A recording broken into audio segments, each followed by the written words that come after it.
war-winning weapons come in all shapes and sizes. This particular one was not a tank nor an aeroplane, but a bridge. A quite brilliant bridge at that.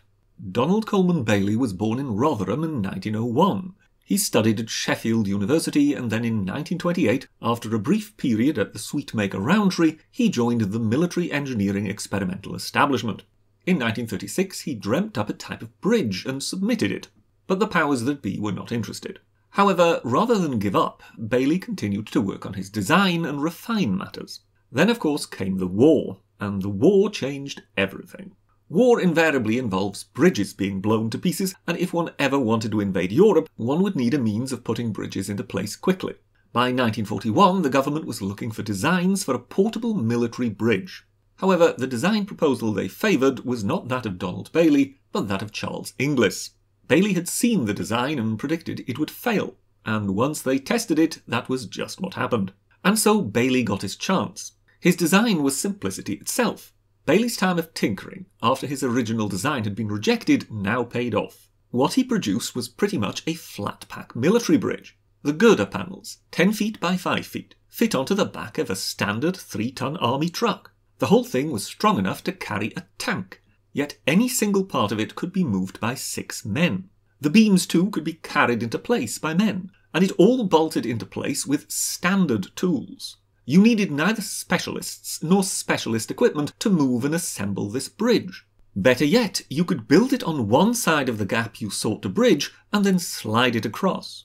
When they tested it, the 70-foot span was completed in an astonishing 36 minutes. They then rolled a First World War Mark V tank loaded with pig iron onto it, and it held.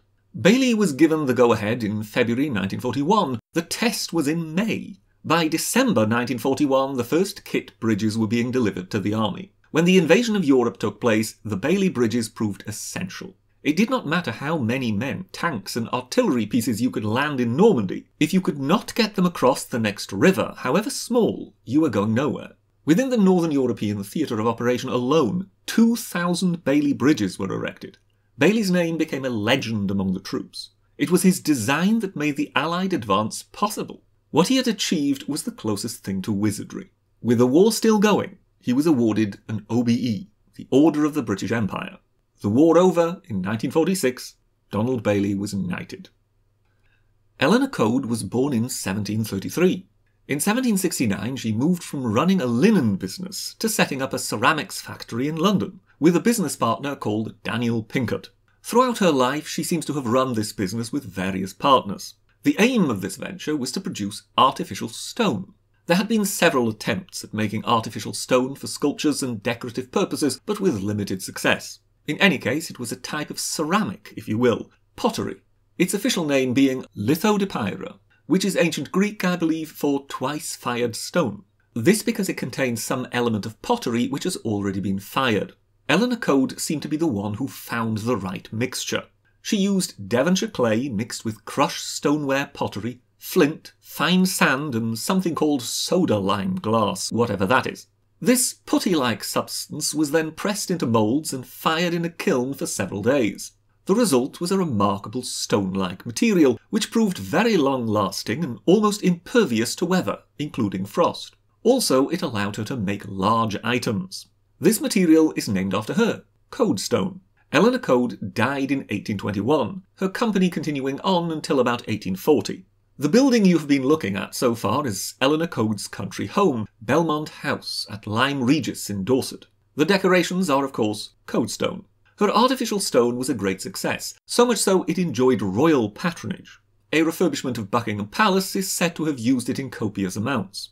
The Nelson pediment at the Old Naval College in Greenwich is Coade stone. The detailing this method of production allowed is self-evident. This was generally viewed as the finest piece the Coade stone factory ever produced. So this may look like carved stone, but it is actually moulded pottery from Eleanor Coade's factory. Here is a unicorn at one of the gates to Kew Gardens, again of course, Coade stone. The southern entrance to Kensington Palace is marked by a royal Coade stone lion and unicorn.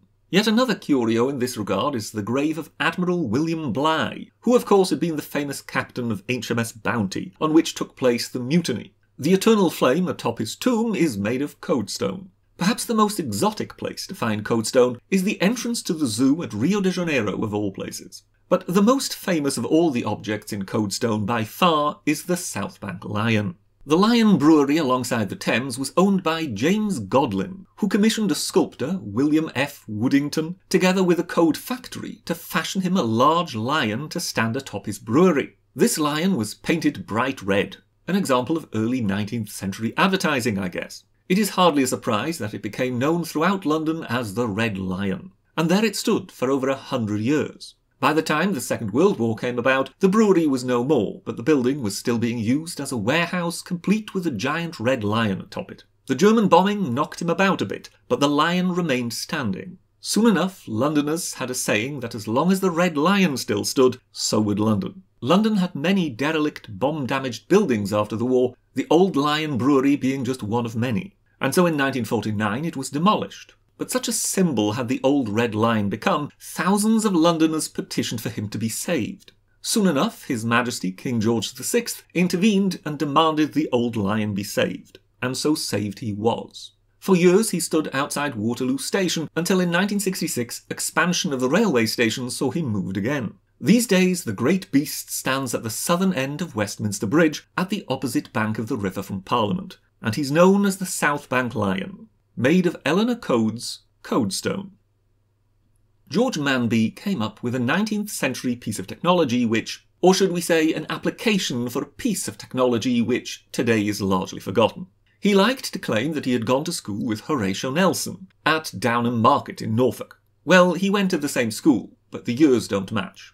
Nelson was born 7 years earlier, in 1768.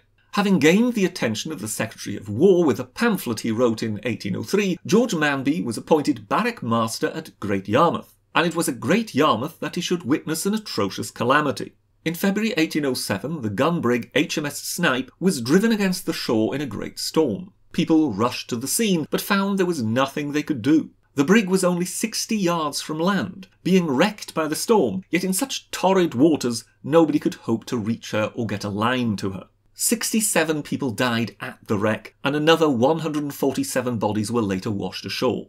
Manby was appalled at what he'd seen. People had been there wanting to help, within sight of the shipwreck, yet nothing had been possible. Worse still, disasters of this nature were not that uncommon. Ships could be wrecked against rocks, reefs, or sandbanks offshore, with people unable to help and forced to watch the disaster. Surely somehow one could devise a solution to this problem. All the while, George Manby was barrack master at Great Yarmouth, surrounded no doubt by a great deal of military equipment. Soon enough he had an idea and began experimenting. If one could get a line to a stricken ship, any passenger and crew might stand a chance of pulling themselves ashore along it. It would certainly be dangerous to leap into the water with only a rope to hold on to, but any chance was better than none. The great challenge was getting a line out to sea against the storm wind which would be driving a ship ashore in the first place. But of course, as barrack master, he will have been well acquainted with artillery equipment. He realised that a light portable mortar would be up to the task of firing a small cannonball, no larger than 2.5 inches in diameter, attached to a rope about 200 yards into the sea. Through his experiments he discovered that, should the rope be exposed to gunpowder, it would likely burn through and snap. If he attached the ball by means of a chain, it would shatter on firing the gun, but if he connected the ball by means of a leather strap, it would work. On the 12th of February 1808 came Manby's great moment. The brig Elizabeth was driven ashore and Manby was ready with his mortar. Not long after this event, kits of portable mortars which could be carried at a moment's notice to the site of a shipwreck were issued to coastguards all around Britain. It wasn't long and 302 sets of so-called Manby mortars were in place around the coast.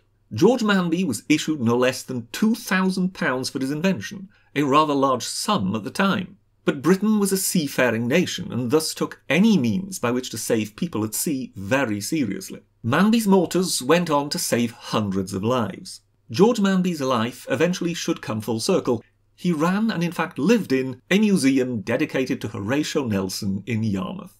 That's all from the Sabbath Pass for now. Thank you very much, and goodbye.